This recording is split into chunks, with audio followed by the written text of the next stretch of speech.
Donald Trump's election campaign brought to the force a discussion that was novel to a lot of us, the discussion of the so-called deep state. We usually mean the parts of the government and sometimes other organizations that are completely unassailable, unaccountable to other market forces, of course, and also of the electorate.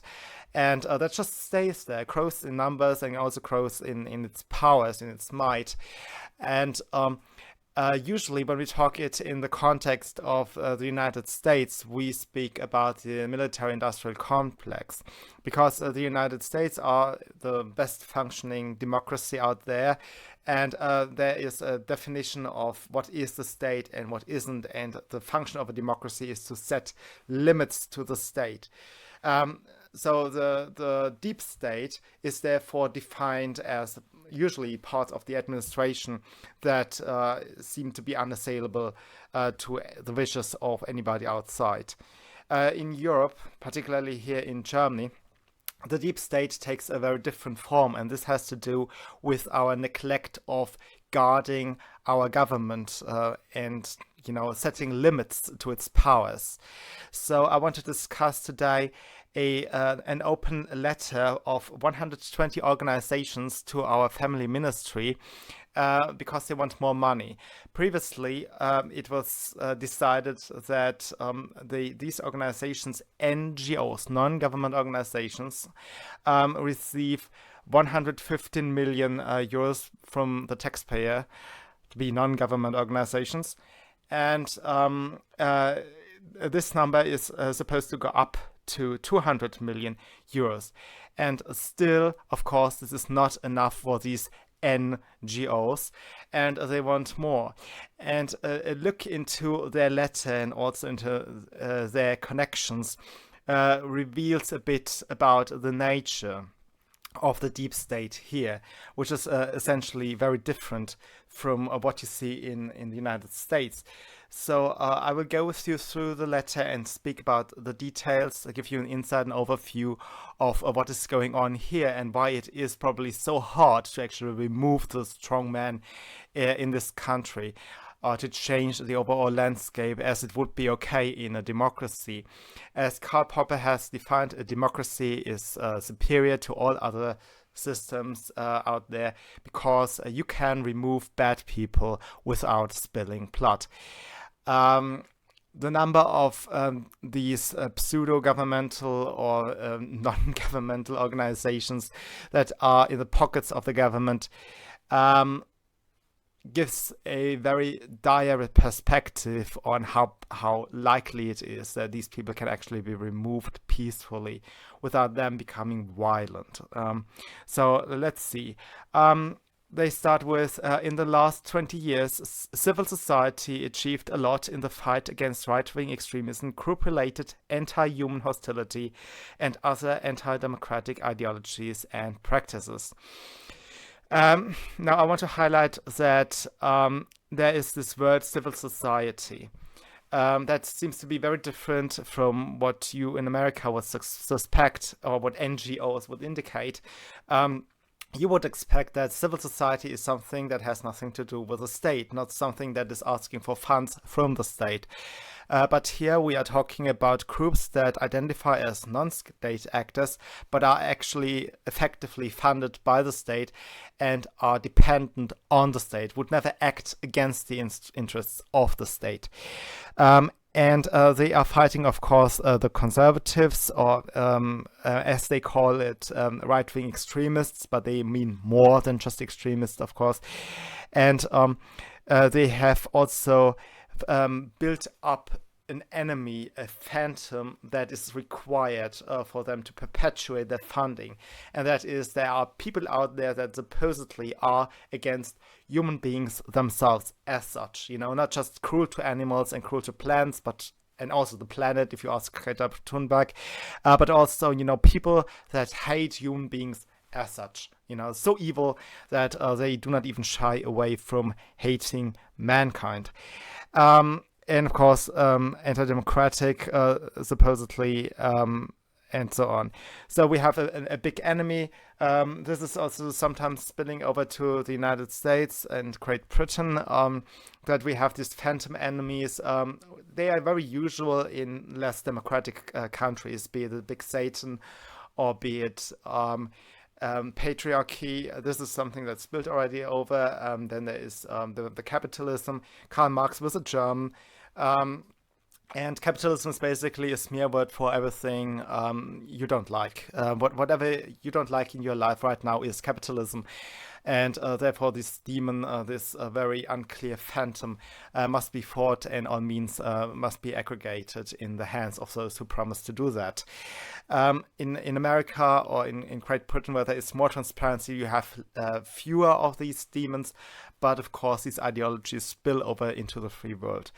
So they continue with, we can be proud of this. It is important to say this after the terror attack in Halle.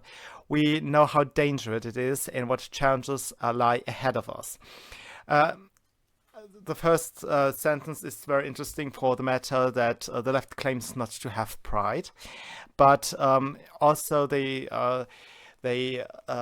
assert to themselves that they must be proud of everything, and sometimes begging for money makes them proud, which makes not much sense to us, but to them apparently it does.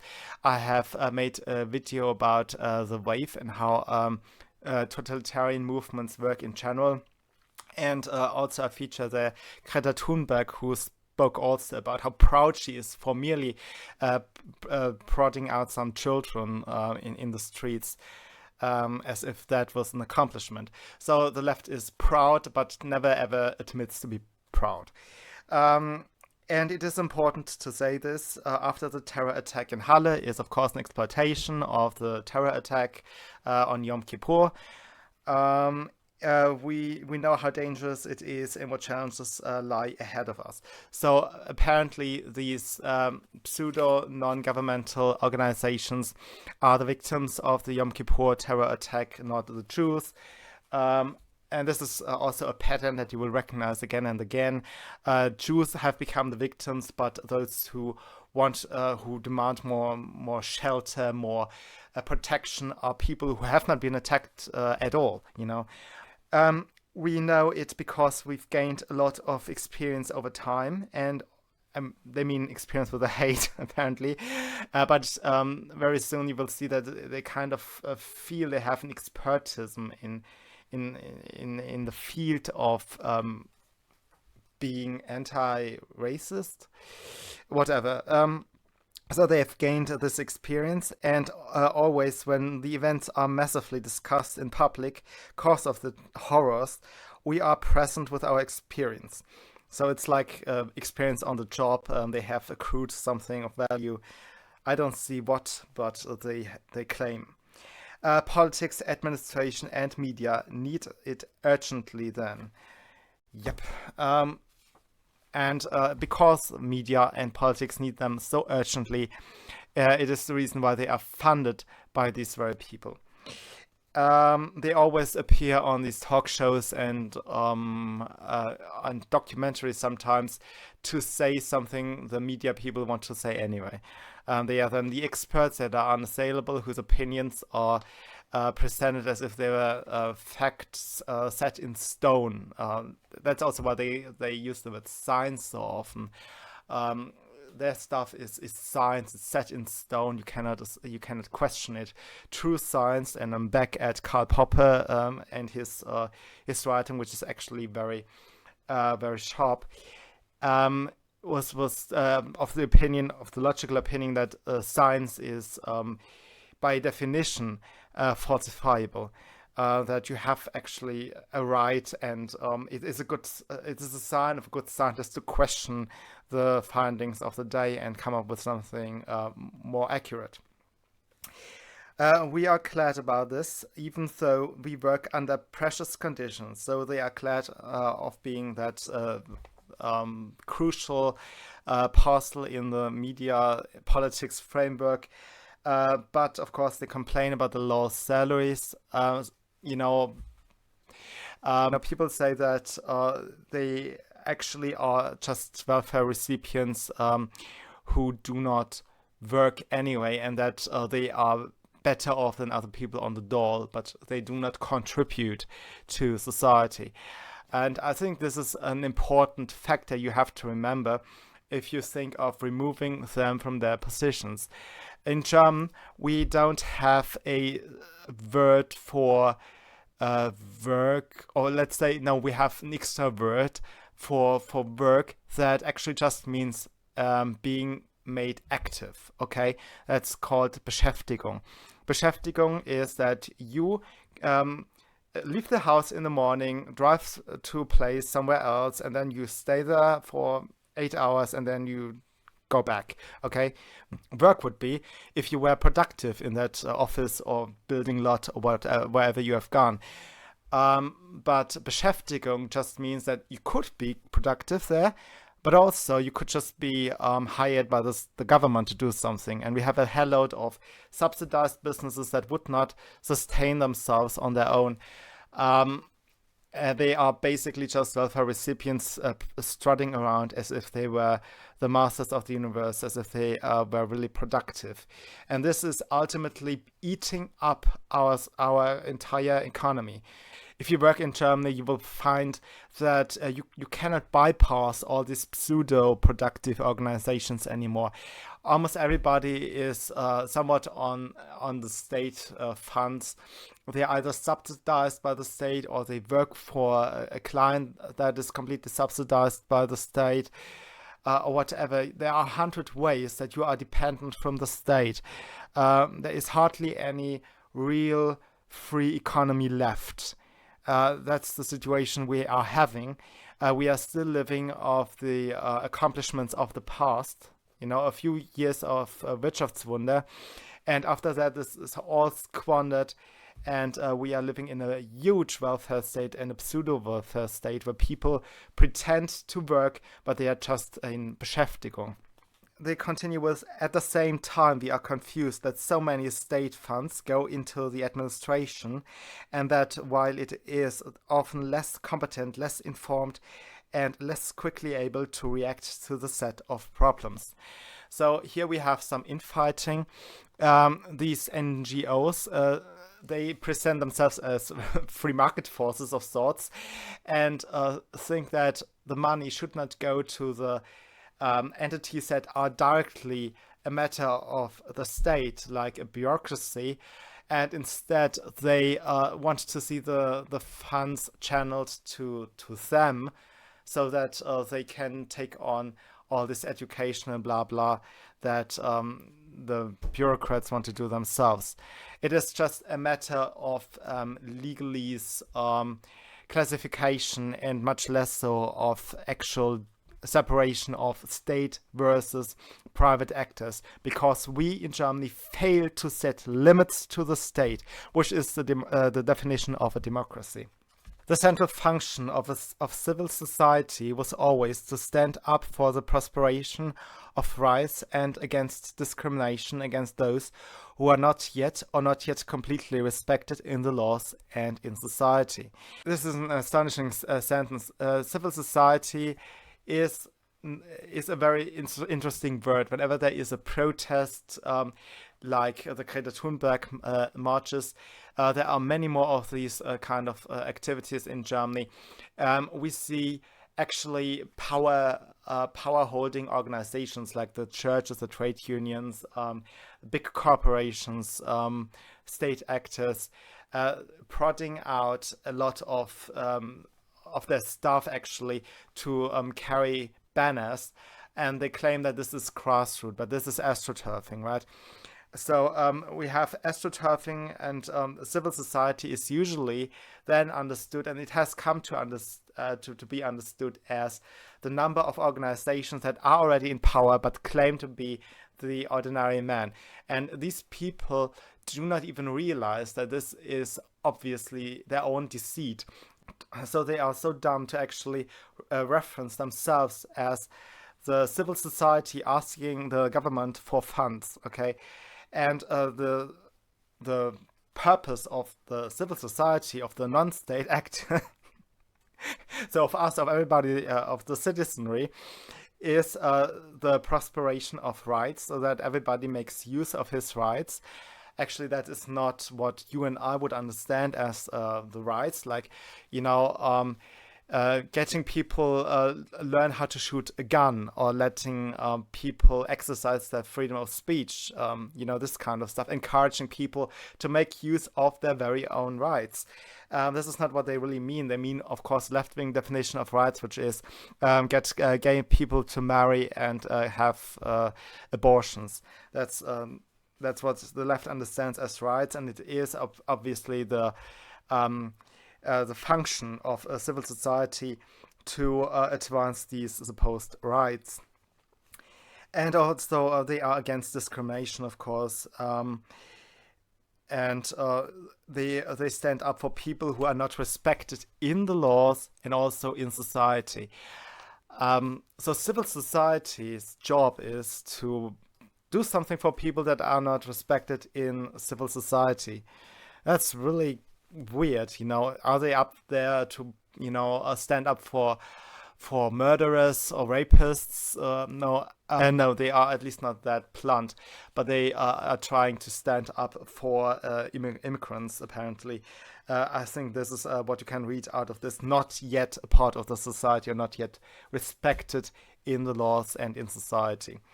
That is the supposed function of non-government actors, to care for people who are not yet part of non-government actors. After the terror attack in Halle, so again a second exploitation, it must be clear that more so now we must invest in the expertism of the civil societal organizations, projects and networks with regards to the topics right-wing extremism, anti-human hostility, racism, anti-Semitism, and anti-feminism. This repeats a lot of the points that I've already made, so I will continue with the next section. This is also true for groups that work on related ideologies such as anti-Roma sentiments, Islamophobia, and homo or transphobia.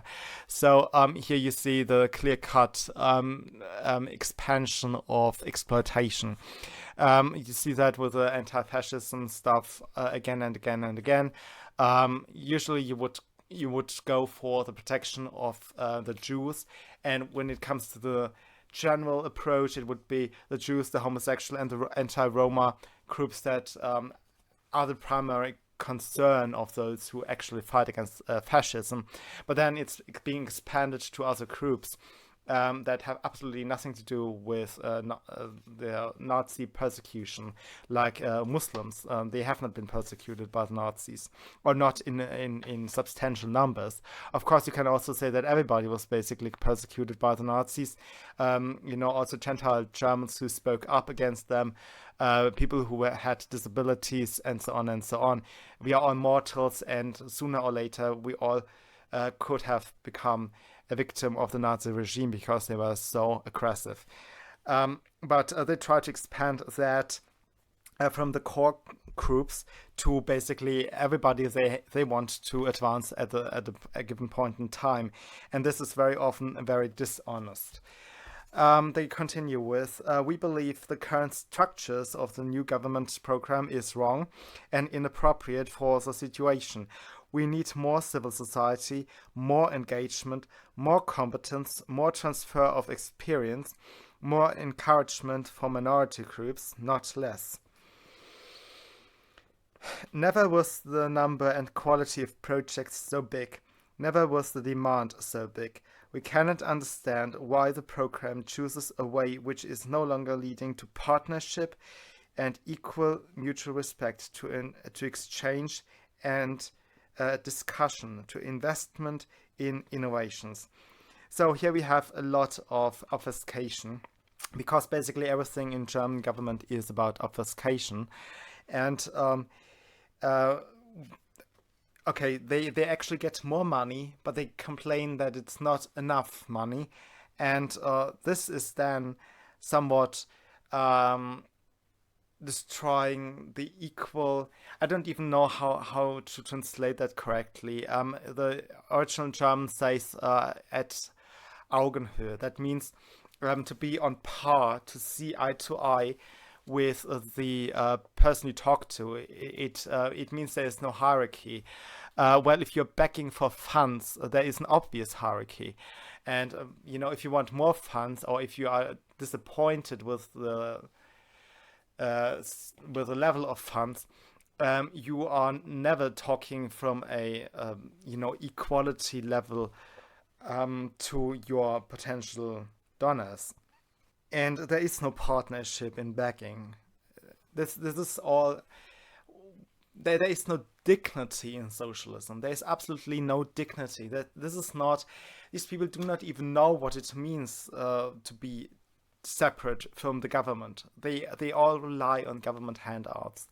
There is absolutely no sense of pride or real pride, and they have to tell themselves that they are proud of their achievements of the past for taking money from the taxpayer. This is what they are proud of, or they tell themselves that they are proud of this.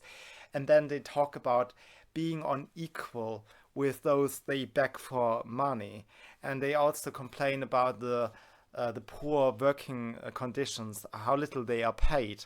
Well, this is not partnership. You are not a partner. You are a recipient. You actually should go out and fix the roads or whatever. You should actually do something that's conducive to the community. That's what capitalists do. They actually build something for others, and they produce something that others actually want, and want so much that they are voluntarily giving money for it.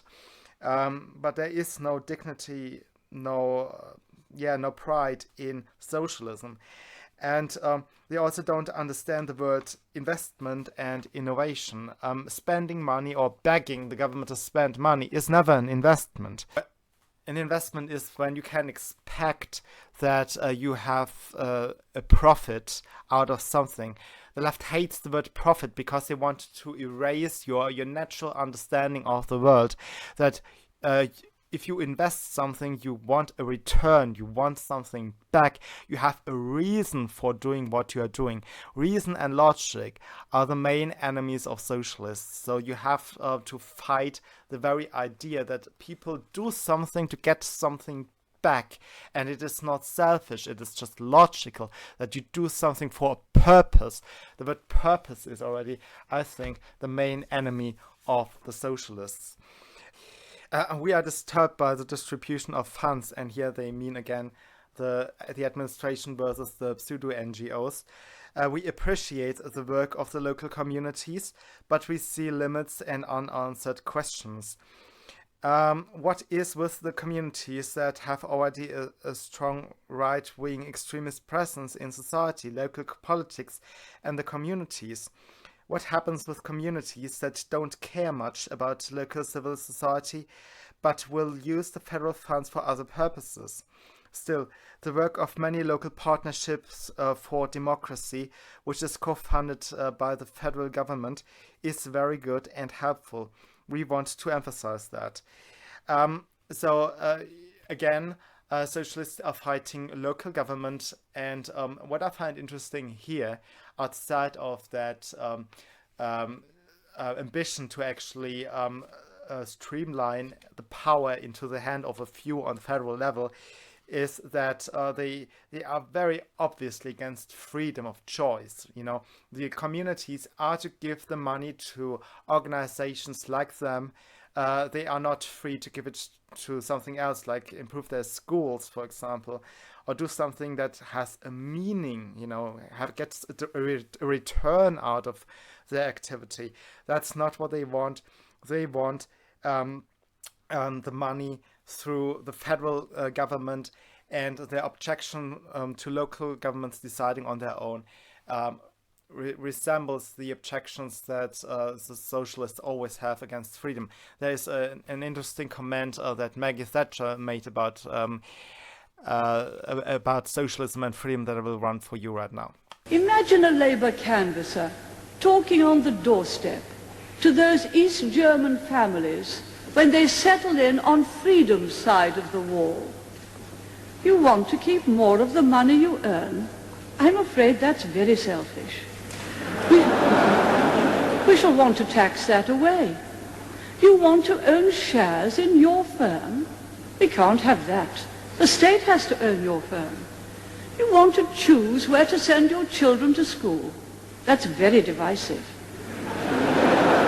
You'll send your child where we tell you. Mr. President, the trouble with Labour is that they're just not at home with freedom.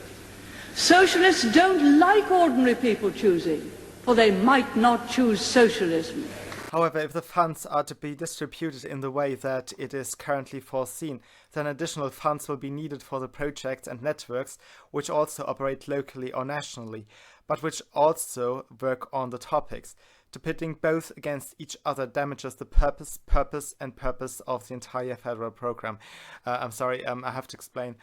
In German, we have this quirk that we enumerate sometimes the very same word, or in the context of the quote, the very same word, for no reason whatsoever. These pseudo-enumerations usually come up in a formal speech, and I think that is because our elites are specialists in speaking without saying something. So if you just repeat one noun in a number of variations, it simply fills up some time. I mean, I could now have gone through a dictionary and looked for different words for the word purpose in English, or for similar words, and could have resembled that speech pattern, and professional translators would do that. But there is actually no point, because it is more interesting for you to actually understand how the elites in Germany act, and how they have set their minds, and it is already forming the way they speak, and it's shaping the entire presentation to a very boring platter that barely keeps your eyes open when you listen to it. And purpose is a perfect example of that. So now I want to go with you through the list of signees under the letter. First of all, one name sticks out, that is the Amadeo Antonio Foundation. The website is actually signed for this institution. They have an impressum, that's what we call in the EU a page of the website that gives the address and so on. And the Amadeo Antonio Foundation is the most prolific organization of all of these. They are like the spider in the cobweb. And they are run by Annetta Kahane, a former Stasi spy. I'm not kidding. Sometimes the Amadeo Antonio Foundation is referenced to as the Amadeo Antonio Bank, because they have so many funds they barely know how to put them into any accounts. So they have a lot of stocks and bonds and and other estates that you would not expect in a charity, but they present themselves as a charity while they have a lot of funds.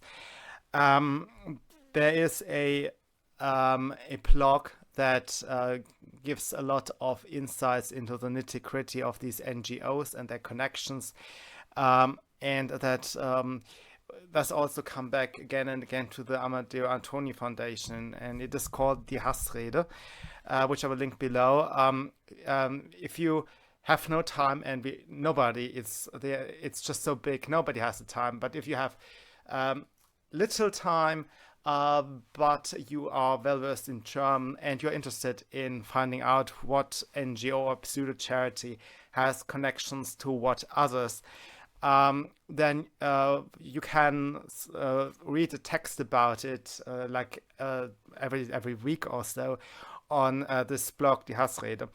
But for the purpose of this video, I will just go through two examples.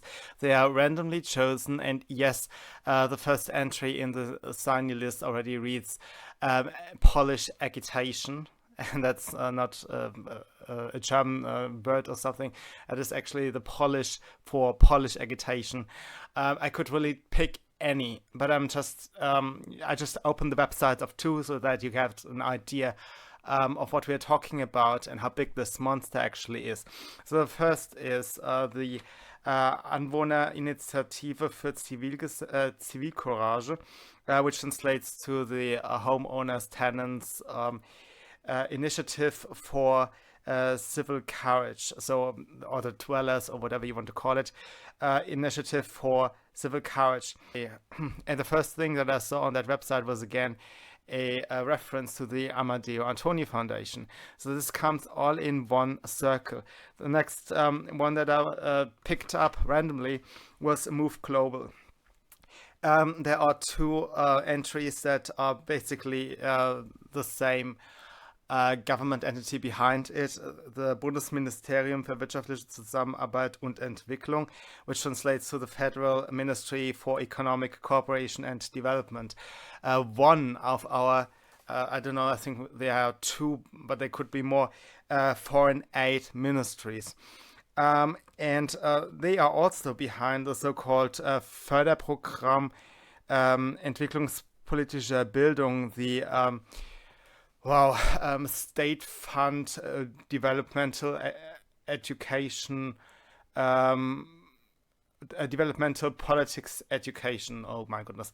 And this organization is also funded by the Foreign Aid Ministry, even though I don't think they are active in the third world at all. Then what they have also on their donors list is a foundation. They have that twice on that list. The Stiftung Nord-Süd-Brücke. This organization describes itself as a continuation of the foreign aid politics of the East German dictatorship.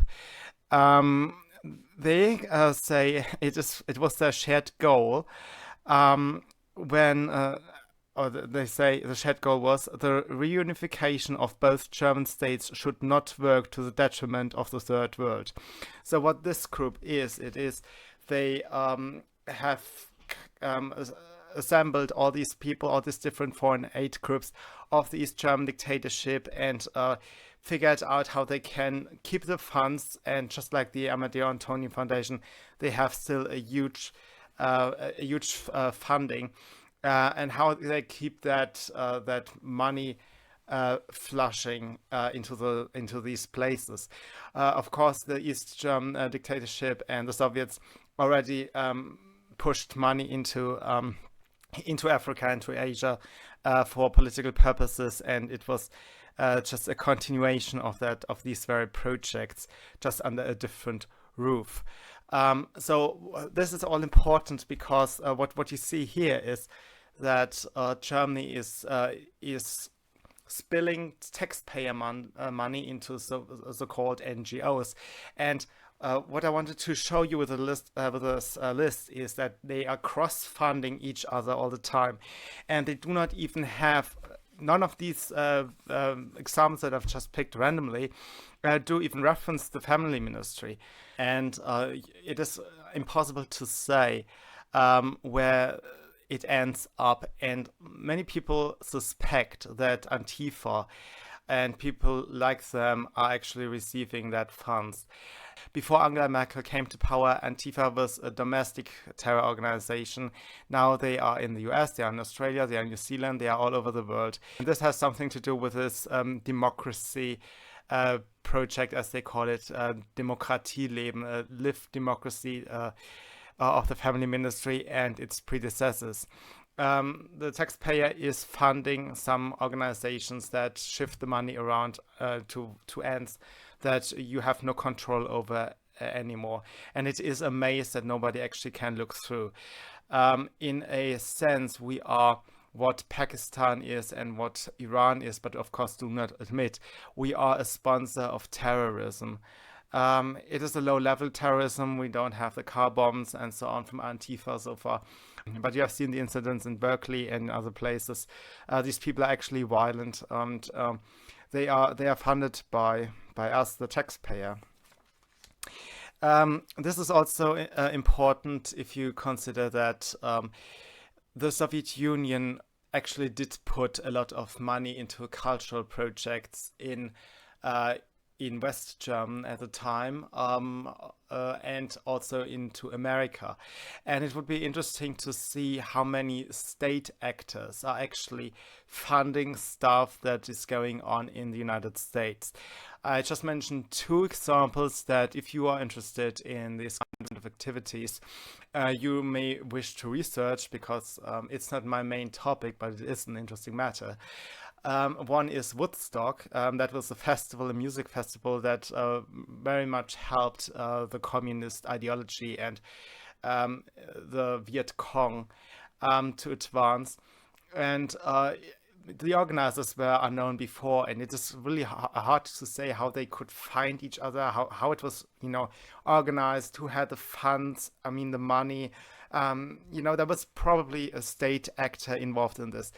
Of course, they would not admit it, but if you have some information for this, that would be very interesting. And another actor, that is Qatar. Qatar is shelling out a hell of a load of money into these Islam science university departments. In Germany, we actually do have a thing that's called Islam science. There's no such a blatant naming in America, but they have something like studies, Islamic studies stuff, and it is the ideology of a state. And if you see these big cultural shifts, very often you have a state actor behind it. Private organizations and individuals don't have usually the money to move to move and shake entire populations. There's George Soros, that's an exception. And even broken states like Russia are still having their hand into things, so you also can look into this. But there are still state actors out there that actually put taxpayer money to the effect of cultural warfare. So that was what I wanted to talk about. Thank you for listening, and see you soon.